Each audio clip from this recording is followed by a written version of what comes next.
මෙතන යාළුවනේ අපි අතර තියෙනවා ප්‍රෙෂර් කුකර් දෙකක්.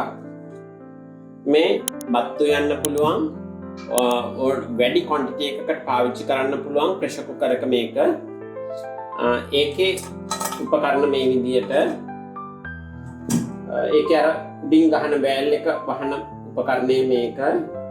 ඊට පස්සේ යාළුවනේ සාමාන්‍ය ගෙදර දොරේ ඇටවර්ග පොඩි ප්‍රමාණයක් තමයි දෙන්න තුන් දෙනෙක් ඉන්න ගෙදරක ආහාරයක් පිළියෙල කරගන්න අපි මේ ප්‍රෙෂර් කුකර් එක පාවිච්චි කරනවා. ඒතකොට ප්‍රෙෂර් කුකර් දෙකක් අපි අතර පාවිච්චි වෙනවා. ප්‍රෙෂර් කුකර් එක පාවිච්චි කරන අවස්ථාවේදී පාවිච්චි කරන වචන කීපයක් තියෙනවා.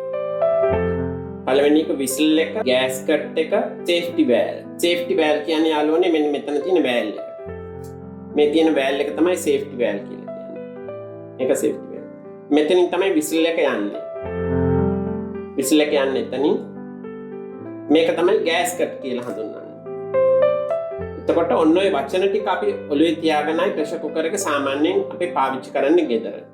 එතකොට යාළුවනේ ප්‍රධාන වශයෙන්ම අපි ඔළුවේ තියෙන්න ඕනේ මෙන්න මේ විසල් එක පිට කරන ලයින් එක හරියට ක්ලියර් තියෙන්න ඕනේ. මේ ඊට අමතරව මේ විසල් එක બ્લોක් වෙලා තියෙනවා නම් විසල් එක යන ලයින් එක මෙතන අපි නොදැනුවත් බත්තටයක් හරි මොනවා හරි කඩල පොත්තක් හරි නැත්නම් වෙන යම් දෙයක් හැංගිලා මෙතන අපි තියනවා නම් ඒ වෙලාවට අපි කරන්න ඕන අපි මෙතන නොදැනුවත් මේක පාවිච්චි කරනවා නම් මේ ලයින් එක બ્લોක් වෙලා නම් එතකොට මෙන්න මේ සේෆ්ටි වැල් එකෙන් තමයි වාෂ්පය පිට වෙන්න උත්සාහ කරන්නේ. මේක තියෙන්නේ ඒකට තමයි. මේ සේෆ්ටි වැල් එක තියෙන්නේ ඒකට තමයි.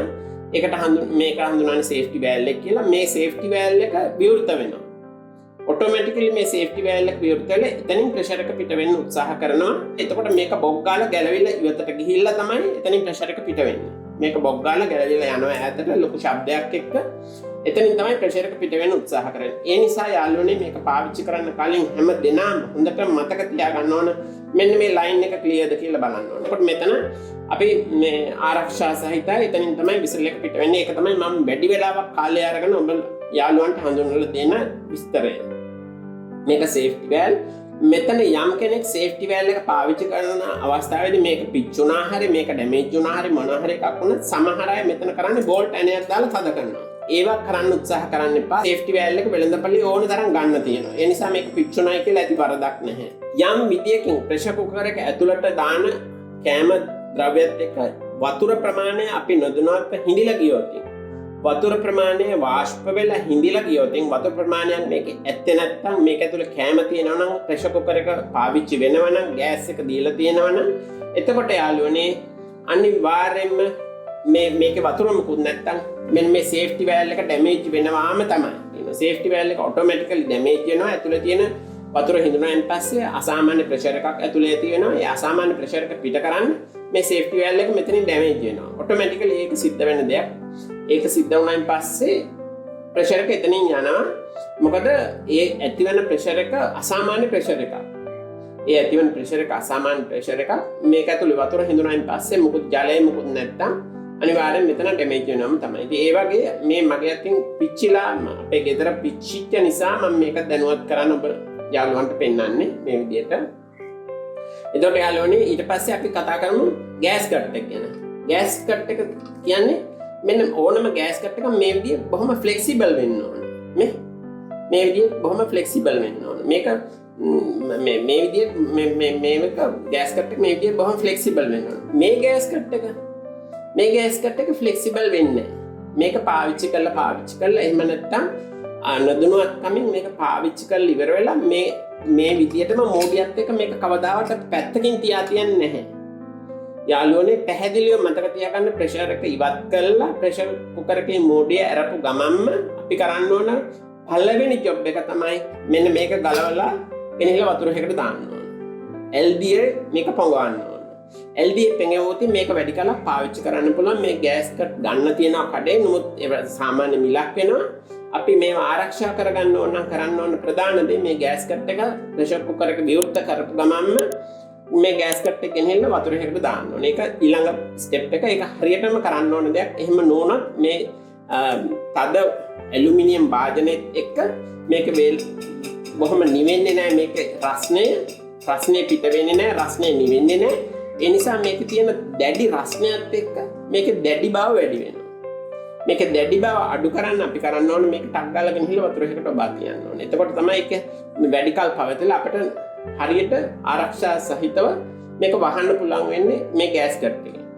මේ ගෑස් කට් එක යම් ප්‍රමාණයකට හොඳයි. ඊට වඩා මේ ගෑස් කට් එක හොඳයි. එතකොට මෙහෙම ගෑස් කට් එක දැම්ම. මෙතන ලයින් එක ක්ලියර් අපි බැලුවා. මෙතන ප්‍රශ්නයක් නැහැ. ඊට පස්සේ අපි කරන්නේ අපේ කෑම ටික මේකට දාලා වතුරත් යම් ප්‍රමාණයක් දාලා ඒ කියන්නේ අපි කවදාවත් මේක මූඩිය පිරෙනකන් කෑම පුරවන්නේ නැහැ. අපේ තම්බන જાතිය කවදාවත් මේක මට්ටමට එනකම් පුරවන්නේ නැහැ. මේකෙන් අඟලක් විතර අඩු ප්‍රමාණයක් තමයි අපි කෑම පුරවන්නේ. මොකද ඒකෙන් අනාරක්ෂිත බවක් ඇති වෙනවා. කෑම ගිහිල්ලා රැඳෙනවා මේ බෑල් එකේ. මේ මෙතන රැඳෙනවා කෑම ගිහිල්ලා. එතකොට යාළුවනේ අපි මෙහෙම වතුර දැම්ම මේ විදියට හරියට මෙන්න මේ ඇරෝ මාක්ස් ගහලා තියෙනවා. මේක කරකවන පැත්ත මේ මූඩිය ගහලා තියෙනවා. ඒවා හරි සැලකිලිමත් වෙන්න ඕන. එතකොට අපි මෙහෙම තියුවා මූඩිය. එතකොට යාළුවනේ මේක ඔන්න මෙහෙම අරගෙන මෙහෙම තියුවා. දැන් මේක මෙතනින් අපි අල්ල ගන්න ඕන. මෙතනින් අල්ලගෙන තමයි මෙහෙම වහන්න ඕන. ඔන්න ඔය ආකාරයට. ඒක මෙතනින් අල්ලගෙන ඔහොම වහන්න ඕන. ඒක තමයි මේක වහන ක්‍රමවේදය. ඒක පැහැදිලිවම තේරුම් ගන්න ඕනේ. ඊට පස්සේ මෙතන හරියට වැහුණාන් පස්සේ මේක මෙහාට පනින්නේ නැහැ නේ. මේක මෙතනින් මෙහාට පනින්නේ මෙතනින් බ්ලොක් වෙනවා. මෙතනින් ලොක් වෙනවා. මෙතනින් මෙහාට මේක පනින්නේ නැහැ. ඒ නිසා හරියට මේක පිටපොට පැනලා වැහිලා නම් මේක මෙහාට පනිනවා. මේක පිටපොට පැනපු නැති නිසා මෙතනින් හරියට ලොක් වෙනවා. හොඳට මේක ගැන සමන් දීගෙන ඉන්න ඕනේ. මේක ලිපේ තියපු වෙලාවෙ ඉඳලා එතකොට අපිට මේකේ වාෂ්පය පිට වෙන මේ විසිල් එකේ යම් ශබ්දයක් අපේ කනට දැනෙනවා. අන්න ඊට පස්සේ තමයි යාළුවනේ අපි මේ විසිල් එක පිට වෙන මේ කෑල්ල අරගෙන මෙහෙම වහන්නේ. ඔය ආකාරයට වැහුවා. මේව ගලවන්න සෝදන්න ඕන වෙලාවක පුළුවන්. ඕන වෙලාවක මේවයි ප්‍රශ්න නැහැ. මේව ඕන තරම් වෙළඳපොලේ ගන්න තියෙනවා. ඉතින් මේව කැඩෙන්නේ නැහැ. ඩැමේජ් වෙන්නේ නැහැ. ඒ නිසා මේක වෙළඳපොලේ ගන්න තියෙනවා. මේක මෙහෙම විසිලක් පිට වෙනවා කියලා අපි දැනගත්තම වාෂ්පය පිට වෙනවා. රස්නේ වාෂ්පය පිට වෙනවා. එතකොට අපි මේක ටක් ගාලා මෙහෙම වහනවා. ඔහොම වහලා විනාඩියක් දෙකක් යනකොට මේකෙන් විසිල් එක අපිට ඇහෙන විදියට විසිල් එක නාද වෙනවා. ෂූ ශබ්දේ පිට වෙනවා. විසිල් එක නාද වෙනවා. විසිල් 5ක් යනකොට ඕනම ආහාර ද්‍රව්‍යයක් හොඳටම තැම්බිලා තියෙනවා. ඊට පස්සේ යාළුවනේ අපිට දැන් ඕන මේ භාජනය විවෘත කරන්න ඕන. අපි කරන්නේ ක්‍රමෙන් ගෑස් කුකර් එක ඕෆ් කරනවා. ක්‍රමෙන් ගෑස් කුකර් එක ඕෆ් කරලා කලබල නොවි ඊට පස්සේ අපි කරන්නේ මෙහෙම හැඳි කූර අරගෙන ඇතුලේ ගැබ් වෙලා තියෙන ඇතුලේ තියෙන වාෂ්පය මම මේක හිමීට කියලා දෙන්නේ ඕන කෙනෙකුට තේරුම් ගන්න අවශ්‍ය නිසා තමයි මේක හරියට තේරුම් අරගෙන කරන්න ඕන ජොබ් එකක් නිසා. ඊට පස්සේ අපි කරන්නේ වාෂ්පය ඇතුලේ රැඳිලා තියෙන වාෂ්පය ඉවත් කරන්න මෙන්න මෙහෙම කරලා මේ විසිල් එක නාද වෙන මේ උපකරණය මේ විදිහට උස්සනවා. ඔන්න ඔය විදිහට උස්සලා තියෙනකොට ඇතුලේ ගැබ් වෙලා තියෙන වාෂ්පය තවත් හොඳට පිට වෙනවා. ඇතුලේ ගැබ් වෙලා තියෙන වාෂ්පය තවත් හොඳට පිට වෙනවා. එතකොට යාළුවනේ අපි ඔක දැන් පිට වෙලේ උරුණයි කියලා හිතලා මේක අතාරිනවා. නමුත් ආපහු යම් ප්‍රමාණයක් ප්‍රෙෂර් එක තත්පර කිහිපයකට පස්සේ හැදෙනවා ඇතුලේ. එන්න ඒ ප්‍රෙෂර් එකත් අපි ආපහු පිට කරනවා.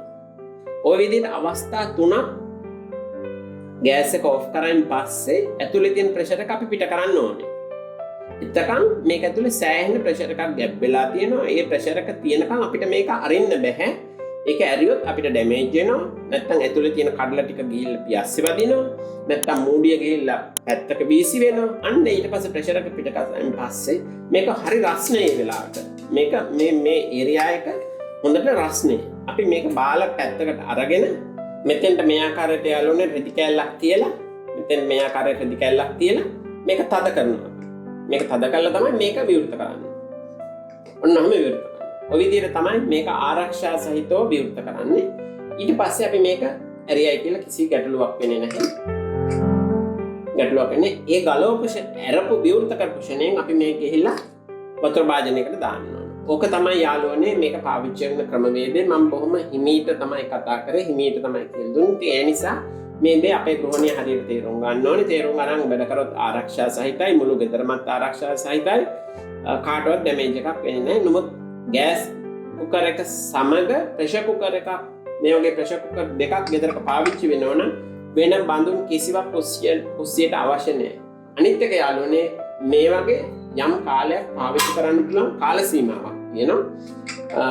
කාලය යනකොට මේකේ මේසෙත් තියෙන ලෙවල් බව නැති වෙනවා. මේකේ තියෙන ෆ්ලැට් මෝඩ් එක ෆ්ලැට් ගතිය නැති වෙනවා. මේක එළියට විවෘත වෙනවා, පිම්බෙන්න පටන් ගන්නවා. අන්න එතකොට මේක අනාරක්ෂිතයි, මේක ඉවත් කරන්න ඕනේ කියන තත්ත්වය තමයි තියෙන්නේ. අපේ ගෘහණියට බොහොම අත්ඇසිල්ලයි ප්‍රෙෂර් කුකර් එක. ඒ නිසා අපි අද අපේ අම්මාගේ YouTube නාලිකාව තුළින් මේ ගැන කතා කරන්නේ. අපේ අම්මාගේ YouTube නාලිකාවේ අපි හැම වරක් හදනවා වගේම මේ වගේ අපේ ගෘහණියට ආරක්ෂිත පැත්ත, ඉක්මනින් කාර්ය බහුල ලෝකේ වැඩ කරගන්නේ කොහොමද, එතනින් ගියාම මේ අනවශ්‍ය කරදරයක් නොවි ගෙදර මහ විශාල විදියට කුස්සියේ භාජන ගොඩාක් එකතු කරගෙන සෝදාන්න ලෑස්ති කරගන්න. તો එක භාජනයක් දෙකක් කෑම හදාගන්නේ කොහොමද? ඔය සෑම පැත්තක්ම ආවරණය වෙන විදිහට අපේ අම්මාගේ YouTube නාලිකාව අපි පාවිච්චි කරනවා. ඉතින් ඒ පැත්තෙන් අපි ඒ ආකාරයට තමයි අපේ YouTube නාලිකාවෙන් සෑම දිනම දැනුවත් කරන්නේ. ඉතින් යාළුවනේ අපේ YouTube නාලිකාව අපේ channel එක බලන සෑම දෙනාම subscribe කරන්න, like කරන්න, share කරන්න, bell icon එක click කරන්න. හොඳයි, තවත් මේ ආකාරයේ රසබර වීඩියෝ එකකින් අපි හම්බෙමු. ඔබ සැමට සුබ දවසක් වේවා.